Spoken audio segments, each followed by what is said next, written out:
de bonheur, il y a quelques décennies qu'on évangélisait, quelques décennies, oui, bien, hein, et on jouait sur la culpabilité des gens. Hein, d'accord? Comme quoi vous étiez coupable de tout, quoi, et le reste, et puis le Seigneur a donné le pardon de culpabilité, qu'elle soit bonne ou pas bonne, fausse ou psychologique, peu importe, vous étiez coupable d'exister. Aujourd'hui, quand on parle du Seigneur évangélisé, on ne parle plus de la culpabilité, c'est tant mieux. Hein, je ne vais pas pleurer là-dessus. Mais on parle en disant, voilà, hein, on fait comme au marché, voilà, regardez comme mes légumes ils sont beaux. On dit tout ce que le Seigneur va vous apporter dans votre vie.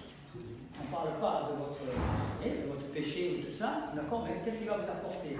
La joie, le bonheur, la prospérité, là ça dépend des doctrines ici, des chapelles et ça, donc le catalogue est le plus ou moins grand, hein, plus ou moins sérieux, mais c'est toujours des plus que vous allez être chrétien, gagner à être chrétien. On ne parle pas beaucoup de la souffrance. Hein. Au contraire, on nous dit avec ça c'est fini. Tu as signé un contrat, hein, tu ne souffriras plus. Donc on devient coupable de ne pas être capable, hein, de vivre à la hauteur du contrat qu'on nous a vendu. Je dis ça en langage théologique et ça va comme ça. D'accord?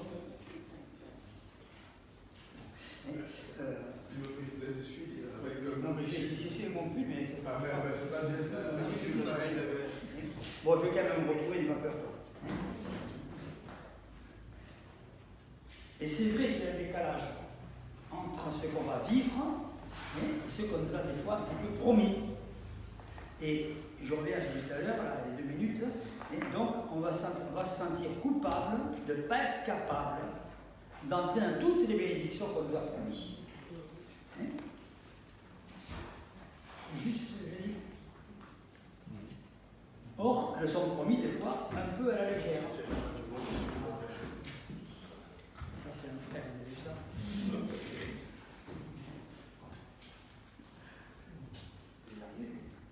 Enchanté bien.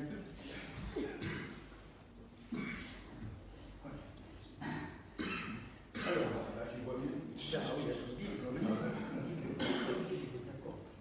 bon, coupable, capable, hein, d'accord. C'est comme si la vie ne voulait jamais nous blesser, jamais être injuste, jamais être incomprise, comme si tout devait être coulé de source, de compris et tout. Quoi. La réalité, je dis, c'est un peu plus différent que ça, et quand on avance. Alors, il y a une histoire, hein, comme ça, c'est l'heure de la sieste, ça vous dit. Non, ça se passe en Mongolie, il y a bien longtemps, le temps d'un roi mongol, je ne sais pas si c'est Gengis Khan, son successeur, peu importe, qui, après avoir conquis le monde, hein, il s'est rendu maître à peu près de tout le monde connu de l'époque, hein, eh bien, il a le désir, il dit, ben, maintenant, je vais me pencher sur les sciences, hein, après la guerre, les sciences. Et il convoque son académie, et il dit, voilà, vous allez m'écrire l'histoire de l'humanité. Donc il convoque tous ces sages, et au bout de quelques années, ils reviennent avec 10-12 volumes, comme l'encyclopédie de l'Australie, avant qu'elle soit sur le CD, hein, d'accord? Comme ça. Et ils disent, voilà, Sire, l'histoire de l'humanité. Et le Sire dit, écoutez, tous ces volumes-là, je n'ai pas le temps de les lire, parce que j'ai une guerre à finir, alors vous allez les résumer en 3 volumes. Comme ça, quand je reviens, 3 volumes, je pourrai les lire. Donc il part vers sa guerre, il revient, 3 volumes.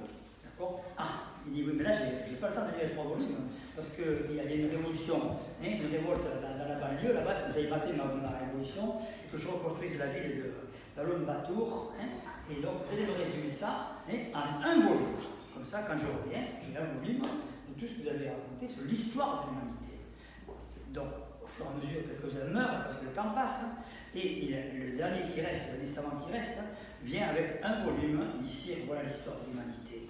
Et le Sire, qui est sur son lit de mort, est en train de mourir. Et il dit, écoute, toi, c'est bien ton travail, mais je n'ai pas le temps de lire ton livre. Alors tu vas me résumer l'histoire de l'humanité en 3 mots. Qu'est-ce que vous auriez dit? L'histoire de l'humanité en 3 mots, comme ça. Alors, le premier, ça a été Sire. Déjà, il n'y en a plus que 2. Sire. Bon, il n'y en a plus que 2. Maintenant, il n'y a plus que 2 mots pour dire sur l'humanité. Sire, l'humanité souffre. L'humanité souffre. C'est bien l'histoire de l'humanité. L'humanité souffre. Vous avez réfléchi, les gars? Alors, je vais vous raconter l'histoire de l'humanité en 3 mois. L'humanité souffre. La souffrance fait partie, je dirais, vraiment intégrante de ce qu'on appelle les éléments incontournables de la société humaine. Aucune société, aucun groupe, aucune personne, n'a jamais traversé la vie sans connaître la souffrance. Ne serait-ce que la souffrance, j'allais dire fondamentale, celle de notre naissance, qui est le commencement de la fin. On peut y revenir sur ça, ça vous intéresse.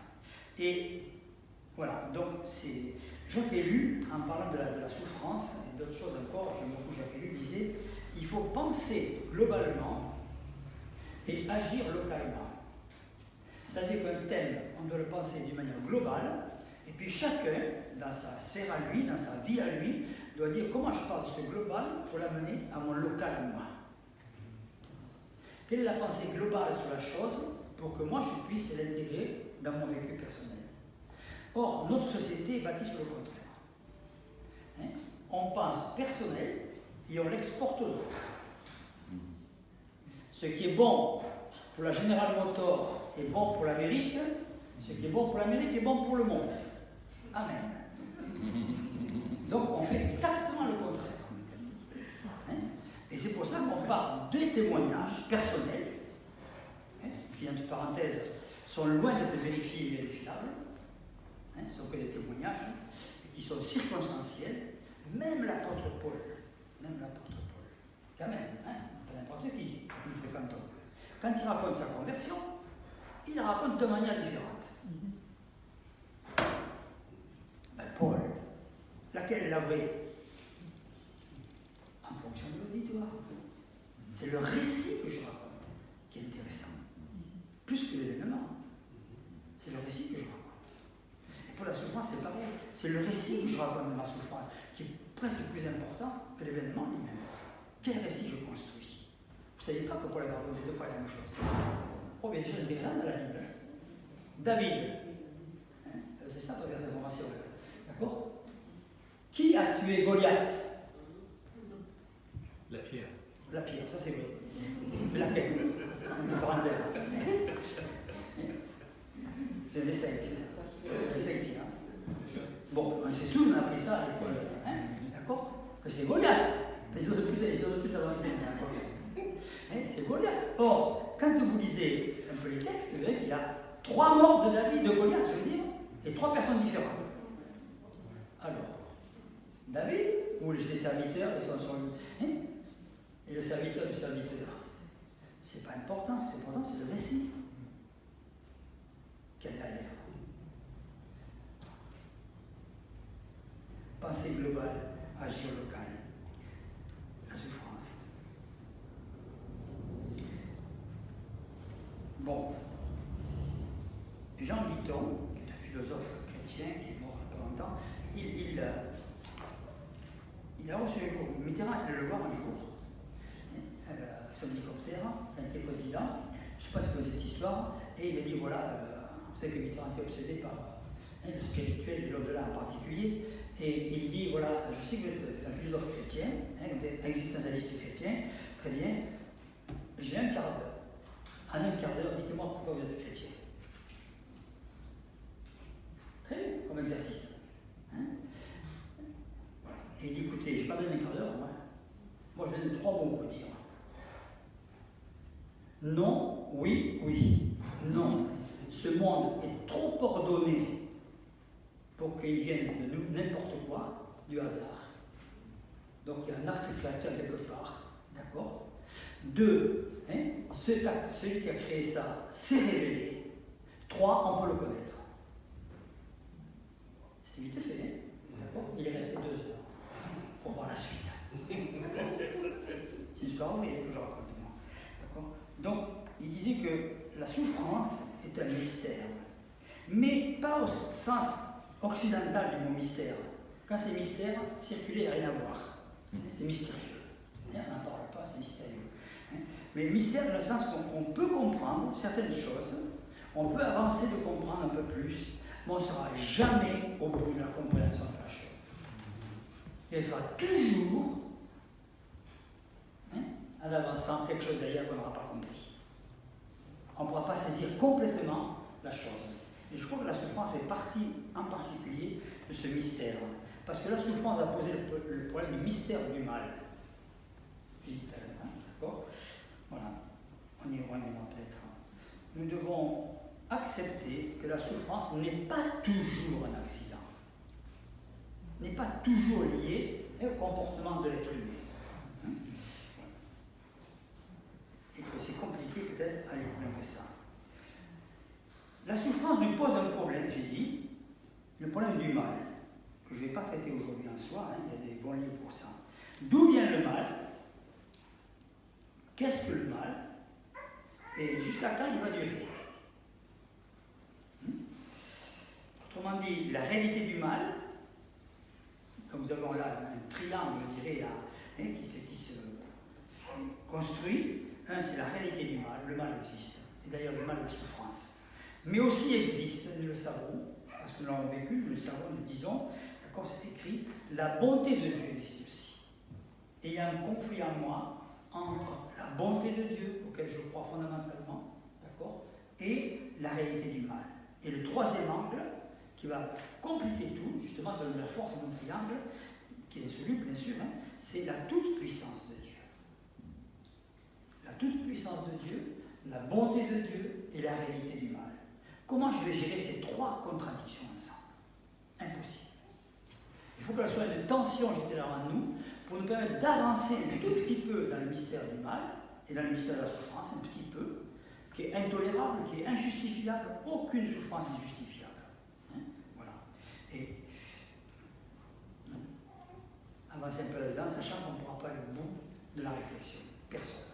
Mais chacun, pour lui, peut avancer dans cette réflexion-là, en n'oubliant aucun des trois angles. La réalité du mal, d'accord, la bonté de Dieu, la toute-puissance de Dieu.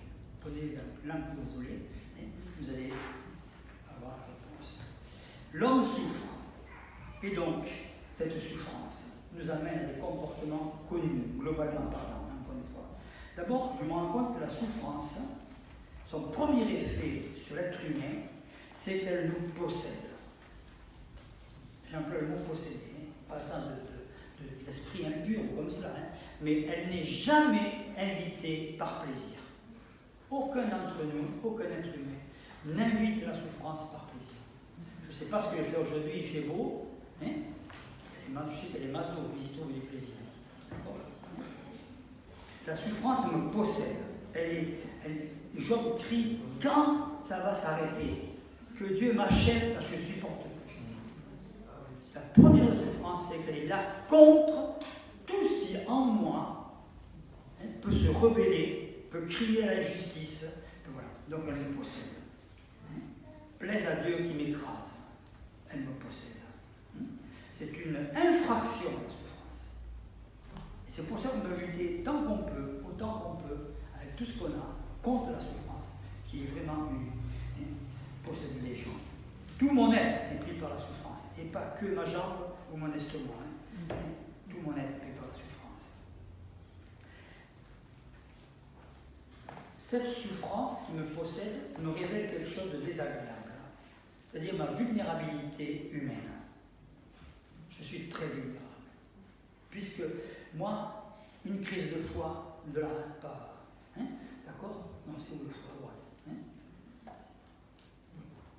D'accord? Une crise de foi me met par terre dans ma spiritualité, dans tout.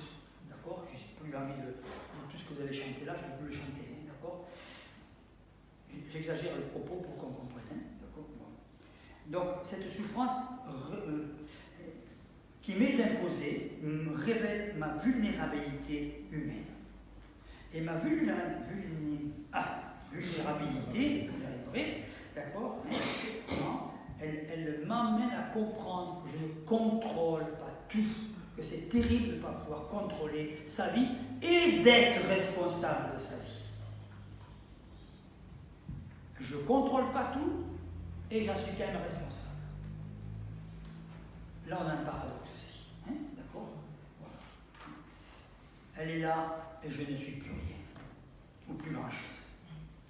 Deuxième élément de la souffrance, d'abord elle me possède, donc elle montre ma vulnérabilité, elle me fait comprendre mon humanité dans le plus fort des termes. Deuxièmement, ma souffrance m'isole des autres. Dans un premier temps, j'aime bien qu'on vienne me voir, et si ça continue, hein, il me fatigue les autres. Quand on souffre, les autres nous fatiguent. Hein?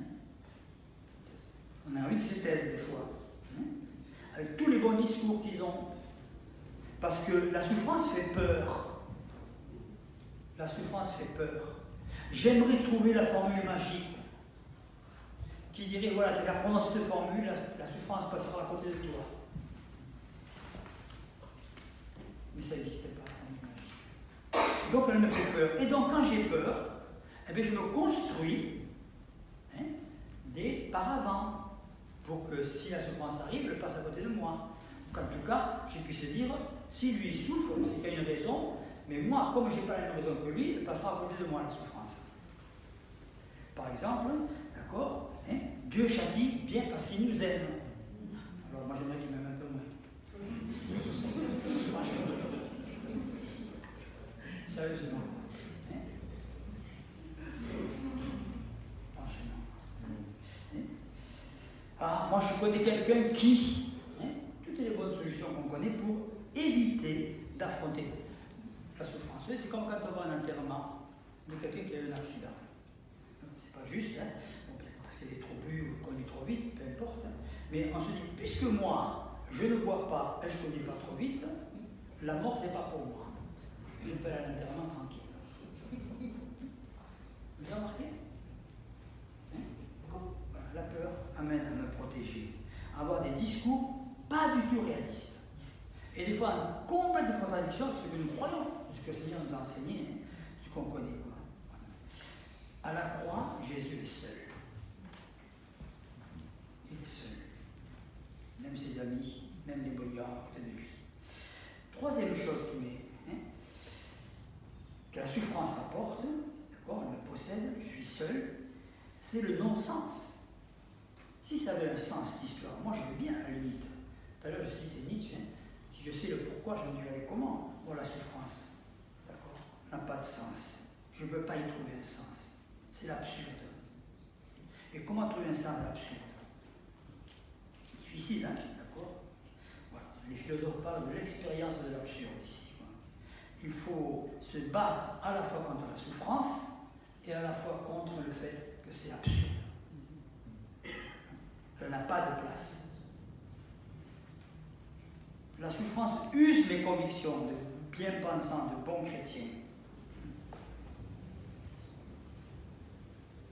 Alors je prends des béquilles pour continuer à marcher. Je m'invente des raisonnements, hein, qui ne sont pas très justes.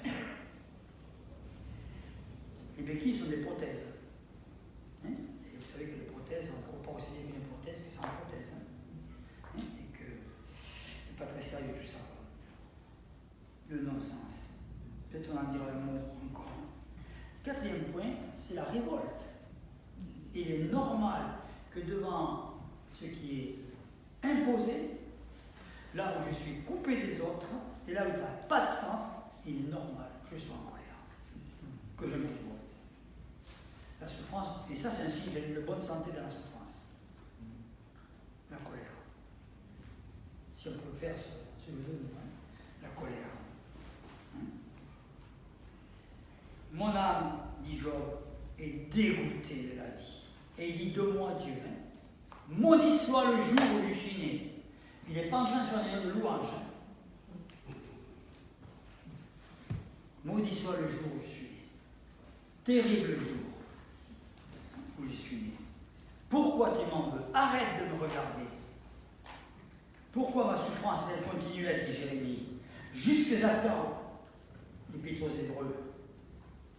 Et Dieu ne reproche jamais les cris de colère dans la souffrance. Et Dieu ne reprend jamais les cris de colère dans la souffrance. Il ne reprendra pas Job sur sa colère. Il reprendra Job sur les paroles qu'il a dites après sa colère. colère, c'est le dernier refuge de vie qui me reste quand je souffre. C'est le dernier endroit où je suis libre. Quand je souffre. Tout le reste est fermé. L'avenir, les amis, tout, il me reste un endroit où je peux vivre, la colère. Et quand je n'ai plus en colère, quand je souffre, c'est que l'amour n'est pas loin. Ou alors que je vois la sortie. Quand je souffre, c'est le 5e point.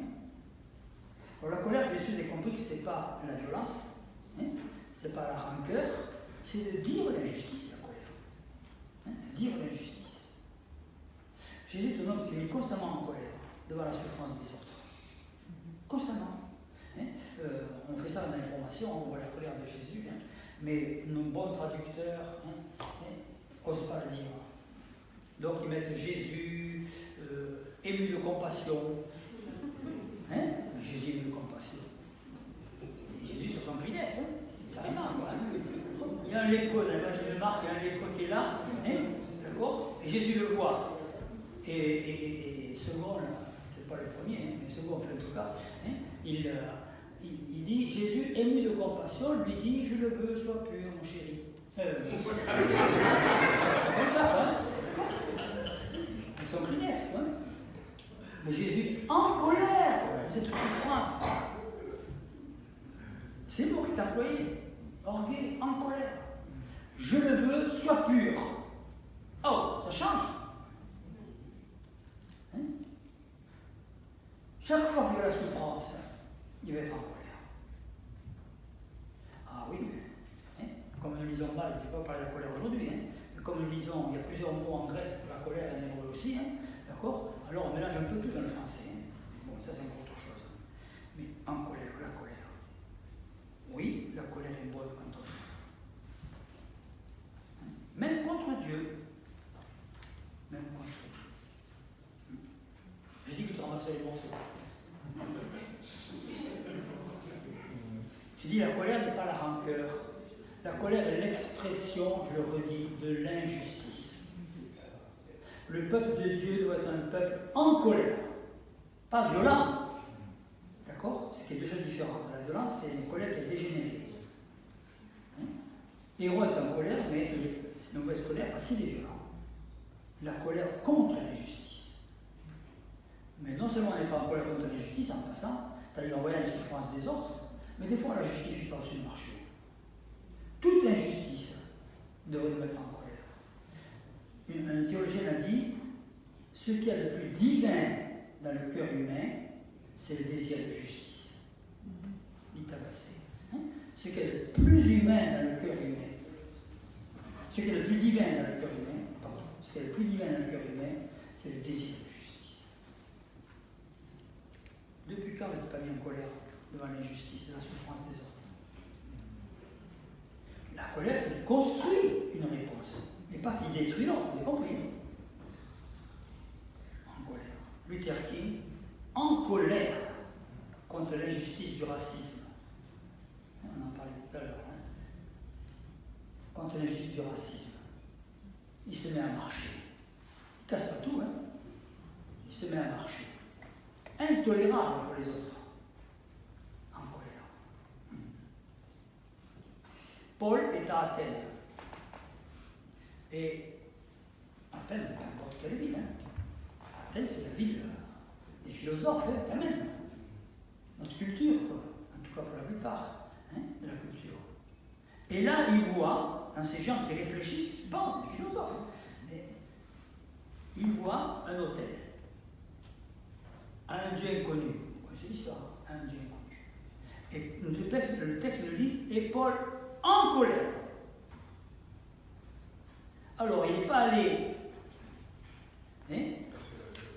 casser la figure au philosophe, ni casser avec une masse l'hôtel, en disant vous allez voir ce que vous allez voir, d'accord? Il a pris sa colère, il l'a rendue intelligente en lui. Et il s'est battu contre l'injustice de la bêtise qui était là. Il était allé faire un discours extraordinaire à l'Aréopage et la première église est née. En colère contre l'injustice. Comment les philosophes aussi intelligents peuvent dire des choses aussi bêtes? Ça, c'est pas possible pour un esprit bien pensant. Il est en colère. La souffrance devrait nous mettre en colère. La souffrance des autres devrait nous mettre en colère. Et nous mettre à agir. Hein? Voilà. En tout cas, quand je souffre, je suis en colère, c'est mon dernier espace de liberté. Je dis. Le 5e point, c'est la régression. Hein? La régression. Donc, la souffrance me possède, elle m'isole, d'accord? C'est un non-sens, ça crée la colère en moi, la révolte en moi, et derrière la révolte, après, il y a la régression. Intellectuellement, physiquement, spirituellement, je veux dire, on régresse dans tous les sens. Quand la souffrance dure, on régresse. C'est comme se recroqueviller. Quand on souffre, se recroqueviller, comme retrouver, je veux dire, la forme du fœtus qu'on était dans le sein maternel, où là, on était en sécurité. Et puis, c'est le continu. Alors, le 6e point, c'est la désespérance. La désespérance qui peut venir. La résignation. On arrête de combattre. On arrête de se battre. Et on se laisse partir à ce moment-là. La souffrance distord la réalité, vous l'avez vu, dans tous les points de vue là. Elle nous empêche de réfléchir comme il faut. C'est pour ça que quand on souffre, et là je parle de manière globale, puis je parlerai de la souffrance, j'énonce le principe global, je parle après de la souffrance particulière. Quand on est privé d'un besoin, pas naturel, d'un besoin pour vivre, quel qu'il soit, de manger, de respirer, de boire, tout ça. Prenons l'exemple du boire, par exemple. Si vous ne buvez pas, donc c'est un besoin que le corps a de boire, au bout de certain temps, vous allez avoir soif. Ça va? Jusque-là, c'est très scientifique mon histoire, vous voyez. Donc, bon, d'accord. Bon, si vous buvez régulièrement, vous ne connaîtrez jamais la soif. Vraiment. Puisque vous allez avoir un apport de liquide, d'eau, de manière régulière. Mais imaginons que vous allez faire une promenade, en plein été, au soleil, et que vous oubliez de prendre votre gourde d'eau. Puis il n'y a pas d'eau là où vous êtes. Il n'y a pas de rivière, c'est sec. D'accord? Au bout de 10 minutes, vous aurez soif. Au bout de 20 minutes, c'est plus soif que vous aurez. Mais cette chose d'autre qui apparaîtra en vous, vous aurez un désir de boire. C'est plus la soif qui est biologique, c'est l'esprit qui prend la relève et qui transforme votre soif en désir de boire quelque chose. Et ce désir va se visualiser en vous par une boisson particulière, celle que vous aimez, celle que vous fantasmez, peu importe. Je vais prendre un Coca-Cola, ça va? De l'eau. Non, ça va pas. De l'eau? De l'eau? De l'eau, bon.